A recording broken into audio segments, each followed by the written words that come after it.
ایک وبا ہے, پوری ایک عالمی وبا ہے جس نے پوری دنیا کو لپیٹ میں لیا ہوا ہے, لیکن اس کے لیے کوئی اپنی حکمت عملی تشکیل دینی ہے. پاکستان میں اس وقت کیا ہو رہا ہے, پاکستان میں ہو کیا رہا ہے اس حوالے سے؟ جہاں پاکستان میں ایک جاہل حکمران عمران خان کی شکل میں ملا ہے, اس نے اپنے سے بھی بڑا جاہل گورنر بنایا ہے سندھ کا.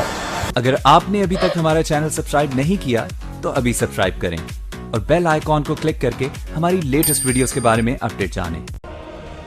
پاکستان کشمیر کے لوگوں کے مانواधिकार کے نام پر دنیا میں پرپنچ کرتا ہے, لیکن اس کے اپنے یہاں کے الپسنکھیک سمودائے کے ناگرکوں پر ہو رہے اتیاچار پر آنکھیں نہیں کھلتی. اور پاکستان جب کسی انترراشٹریہ منچ پر جاتا ہے تو اپنے یہاں الپسنکھیکوں خاص کر ہندوؤں اور عیسائیوں پر ہونے والی ظلم اور بھید بھاؤ سے انکار کرتا ہے.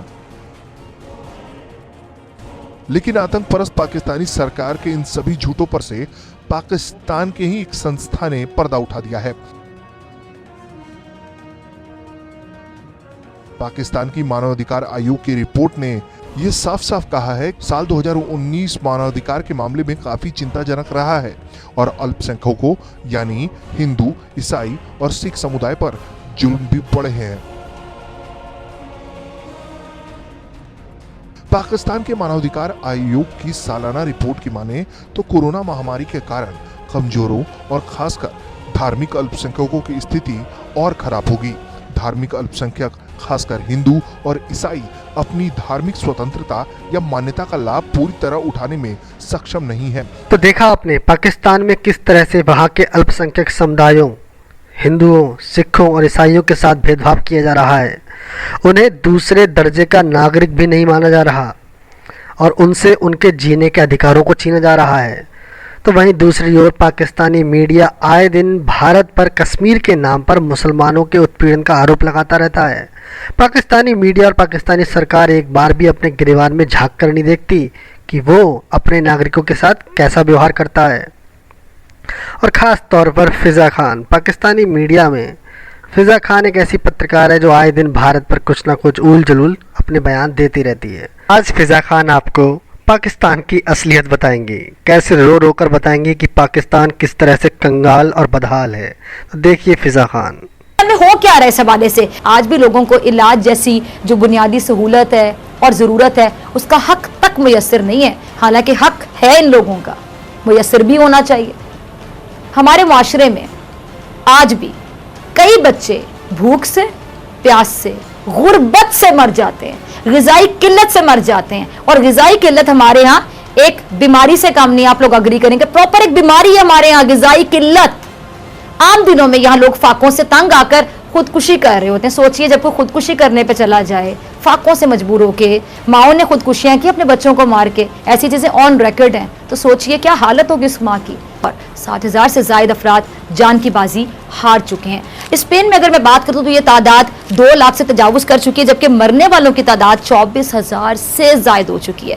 اٹلی میں 2 لاکھ سے زائد مریض موجود ہیں اس وقت, جبکہ وہاں کوئی نیا کیس البتہ رپورٹ نہیں ہوا ہے. اگر میں فرانس کی بات کروں تو فرانس میں کورونا کے مریضوں کی تعداد 1.5 لاکھ سے زیادہ ہو چکی ہے اور 24,000 سے زائد زندگیوں کے چراغ کورونا کی آندھی نے گل کر دیے. لیکن فرانس میں بھی اب تک کوئی نیا کیس رپورٹ نہیں ہوا ہے. اگر میں برطانیہ کی بات کروں تو وہاں پہ 26,000 اموات, 1,65,000 مریض, کوئی نیا کیس البتہ دیکھنے میں نہیں آیا ہے. ایران میں 90,000 سے زائد مریض اور 900 سے زائد نئے شکار اور 6,000 سے زائد اموات ہوئی ہیں.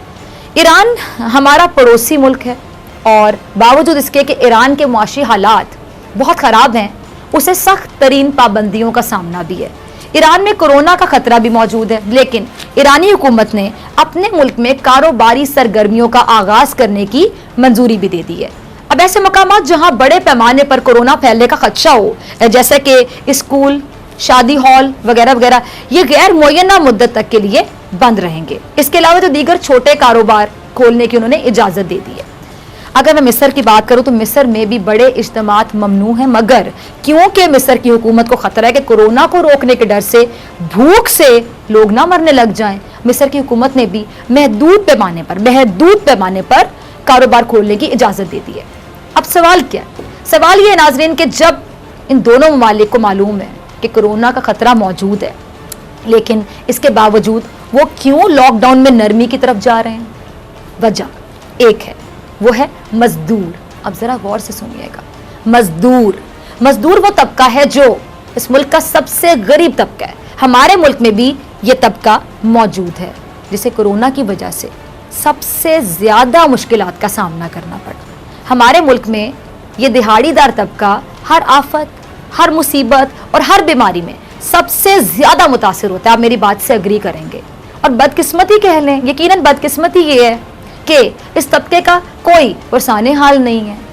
कोरोना वायरस फैलने के बाद से पाकिस्तान भर में ये मजदूर दिहाड़ीदार जो लोग हैं, जो रोज की बुनियाद पर जाते हैं, कमाते हैं और घर का चूल्हा जलता है, अगर नहीं जाते, एक दिन की भी आपके पास पैसे नहीं होते तो आपका चूल्हा ठंडा पड़ जाता है। ऐसा ही है, चूल्हे ठंडे हो जाते हैं घरों के। न जाने कितने मजदूर हैं जिस टाइम पे बहुत ही बुरी हालत में होंगे। पाकिस्तान भर में परेशानी का शिकार है मजदूर तबका, फाकों पर मजबूर है। सड़कों पर बैठे ये मजदूर किसी मुआवजे का इंतजार कर रहे हैं, किसी मुआवजे के इंतजार में बैठे हैं कि कब उनकी रोजी रोटी का कोई बंदोबस्त होगा। विफाक और सूबाई हुकूमतों ने ऐलानात तो बहुत किए और बेशक कई जगहों पर अमल भी किया होगा, इमदाद भी गई होगी, राशन भी तकसीम किया गया और पैसे भी तकसीम हुए, लेकिन जो हमारे मुल्क में जमहूरियत का तसलसल रहा है, उस जमहूरियत में जमहूर को बहुत कम देखा गया है, बहुत कम सुना गया है। यही वजह है कि यह तबका तमाम तर ऐलान के बावजूद, तमाम तर दावों और वादों के बावजूद फाकों पर ही मजबूर है, बेरोजगार बैठा है। कोई भी फैसला करते हुए इस बात का ध्यान रखें कि उस फैसले से जो आप करने जा रहे हैं कोई और मुश्किल ना खड़ी हो जाए, यानी एक मुश्किल को हल करते करते दूसरी मुश्किल सर पे ना पड़े। ऐसा ही कोरोना पाकिस्तान में आया, अब जब आया तो फैला भी, लेकिन अल्लाह का शुक्र है कि उस पैमाने पर नहीं फैला जिसका तसव्वुर किया जा रहा था, या बहुत से ममालिक में जिस तरह फैले। अल्लाह का लाख लाख शुक्र है। बेशक इससे एहतियात बहुत जरूरी है और ऐसे फैसले भी करना लाजमी है जिनके बायस कोरोना के फैलाव को रोका जा सके, लेकिन भूख से बड़ा कोई मसला नहीं होता। पेट तो सबको लगा है, खाना तो सबको चाहिए, रिस्क तो सबको चाहिए। भूख से बड़ा मेरे मुताबिक कोई मसला होता ही नहीं है, भूख से बड़ी कोई परेशानी होती ही नहीं है, भूख से बड़ी कोई आफत नहीं है, भूख से बड़ी कोई जरूरत नहीं है और भूख से बड़ी कोई मजबूरी भी नहीं होती। और हमारे हाकिमों को ये मालूम होना चाहिए कि हमारे मुआशरे के ज़मीनी हक़ाइक़ आखिर क्या हैं। हवा में बातें तो सारे कर लेते हैं, ज़मीनी हक़ाइक़, ग्राउंड रियलिटीज़ को भी मद्देनज़र रखा करें ना, सामने रखते हुए बात करें, फिर लग पता जाए। हमारे मुआशरे में आज भी तरक्की का नाम 2 वक्त की रोटी, कपड़ा और मकान को ही कहा जाता है।